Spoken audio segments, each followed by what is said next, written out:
Callum Reyes lavaba 3 semanas sin abrir la puerta de su taller. Desde que el banco llamó por el segundo pago atrasado. Y solo le quedaban $20 y la turca certeza de que sus manos on podían arreglar cualquier cosa rota. Autos, sobre todo, porque las personas eran más difíciles. Estaba de pie en el terreno de grava detrás de Reyes Auto repara las 7 de la mañana. Con el café enfriando sobre el capo de una camioneta oxidada. Cuando un camión de plataforma entró al lot cargando algo que le apretó el pecho. Un Corvette split window de 1963. Rojo cereza bajo una capa de polvo. Remolcado porque cada mecánico del condado ya se había dado por vencido con él. Si crees que las cosas rotas, y las personas rotas, merecen una segunda oportunidad. Dale like este video ahora mismo. Deja un comentario diciéndonos desde donde nos ves. Y suscribe to Heartsworming Stories. Porque lo que pasó después en ese taller todavía no se riza la piel. Callum tenía 38 años. Era viudo desde hacía 4. Y criaba solo a su hija Sadie en una casa que olía a aceite de motor. Y pan quemado casi todas las mañanas porque siempre andaba con el tiempo encima. Sadie tenía 9 años. Era lista como pocas. Y se había acostumbrado a sentarse en un balde volteado dentro del taller después de la escuela. Mirando trabajar a su padre. Haciendo preguntas sobre pistones y carburadores que la mayoría de los hombres adultos no sabrían responder. Nunca se quejaba de las cenas escasas ni de los zapatos de segunda mano. Solo miraba a su papa. Y a veces, cuando creía que él no se daba cuenta. Miraba la fotografía enmarcada en el estante. Su padre, 20 años más joven, con guantes de carreras, de pie junto a una bandera a cuadros. El conductor del camión dijo que el Corvette pertenecía a una cliente de Kessler Automotive Group, uno de los imperios de autos de lujo más grandes de la costa oeste. Y que la mujer dueña del auto lo quería andando antes del anochecer. O el trato que estaba negociando se vendría abajo. Callum casi se río. Todos los teleres en un radio de 80 kilómetros habían recazado ese auto porque el motor llevaba 6 años muerto. Y allí estaba una asistente esperando un milagro antes del atardecer. No tenía el lujo de recazar trabajo. Camino una vez alrededor del vehículo, abrió el capo.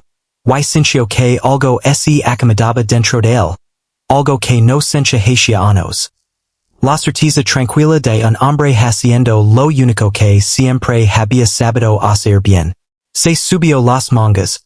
Y Sadie lo entregó sus herramientas sin que se lo pidiera.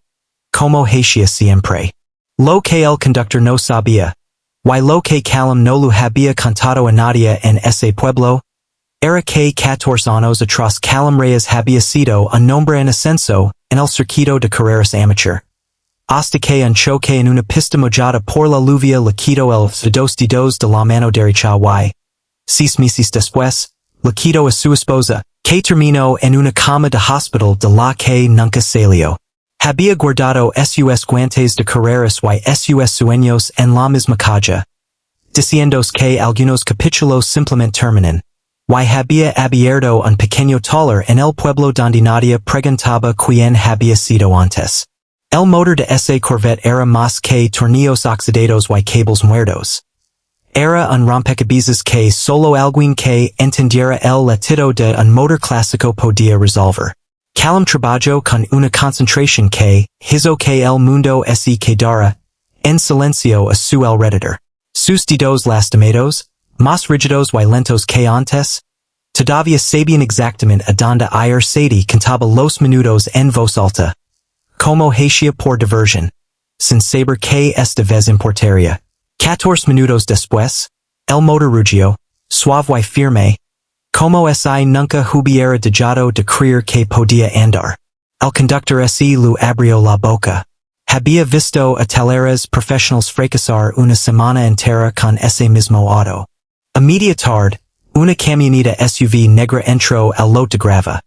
Y bajo de ella una mujer con un traje gris carbon hecho a medida. Lentes de sol súbidos sobre su cabello oscuro. moviendos con la confianza rápida de alguien acostumbrada a dirigir salas de juntas antes del desayuno. Era Renata Kessler, directora ejecutiva de Kessler Automotive Group, un nombre que ponía nerviosos a empresarios adultos.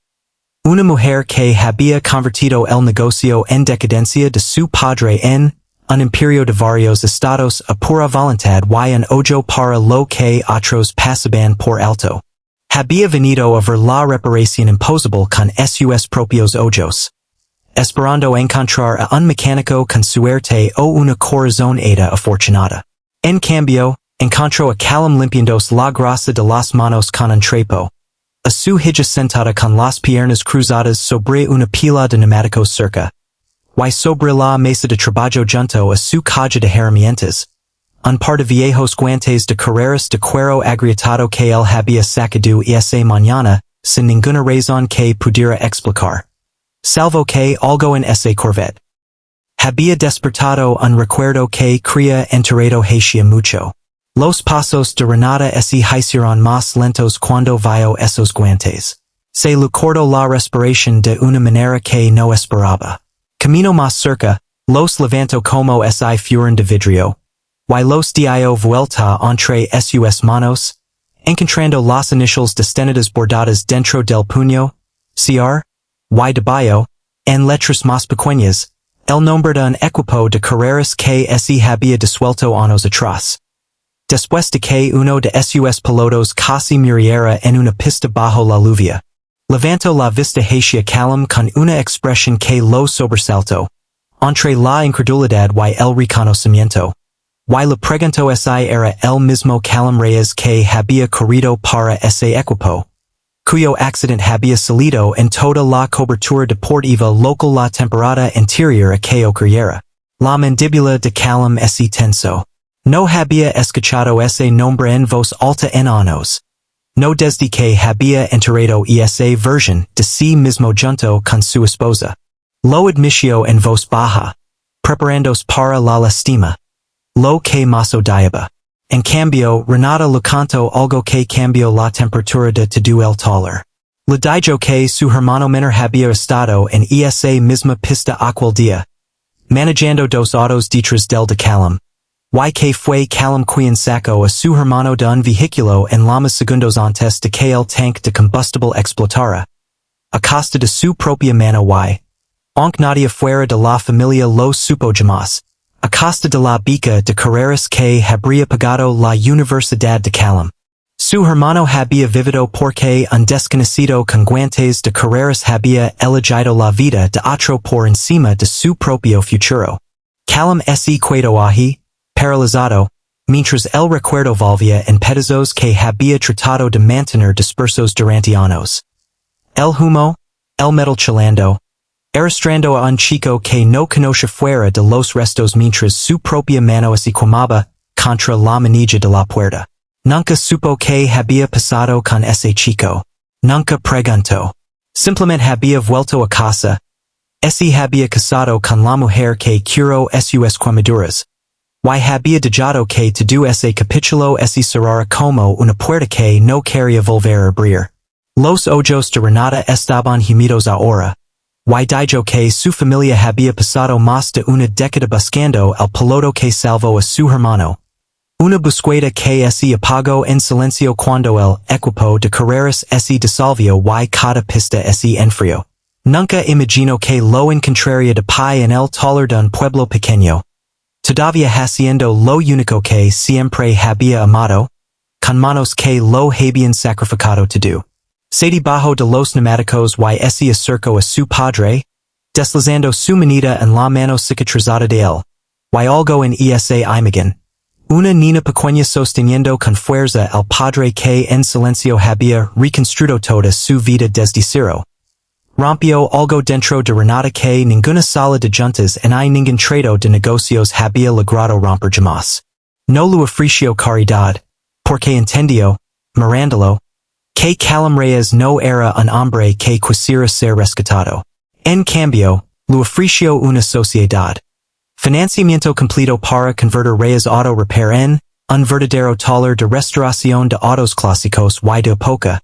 con el nombre de Callum en la puerta y sus manos en cada motor. Respaldado por los recursos de Kessler Automotive Group pero enteramente propiedad de él. Le dijo que esto no era una deuda que así estaba pagando. Porque deudas como esta nunca podrían pagarse. Era simplemente que dos familias, finalmente, encontraban el camino de regreso la una a la otra. Callum no respondió de inmediato. Miró a Sadie, que sonría como si de algún modo supiera que venían cosas buenas. Y miró esos viejos guantes en las manos de Renata.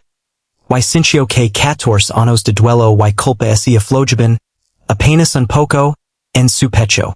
Si esta historia te tocó el corazón aunque sea un poco, por favor tomad un momento para dar like a este video. Compartelo con alguien que necesite recordar que la bondad siempre encuentra el camino de vuelta. Y comenta abajo si crees que algunas puertas, una vez cerradas, están destinadas a abrirse de nuevo. Antes de llegar al final, si estás viendo esto hoy, comenta la palabra guantes abajo. Solo para saber cuántos corazones alcanzó esta historia. 6 meses después, el taller tenía un cartel nuevo en la entrada, con letras doradas que dicen Reyes Restoration Works. Y adentro, otros 3 mecánicos trabajaban junto a Callum en vehículos que valían más que la mayoría de las casas del pueblo. Sadie seguía sentándose en su bol después de la escuela. Solo que ahora había sido reemplazado por un banquito de verdad con su nombre pintado, un regalo de Renata, que visitaba más seguido de lo que cualquier negocio exigía. En la pared sobre la mesa de trabajo colgaban los guantes de carreras en un pequeño marco. Y no una reliquia de duelo, sino un recordatorio de que los actos de sacrificio más pequeños y silenciosos siempre encuentran el camino de vuelta. Casa a veces 14 años después, a veces en 14 minutos pero siempre, de alguna manera, exactamente cuando más se necesitan.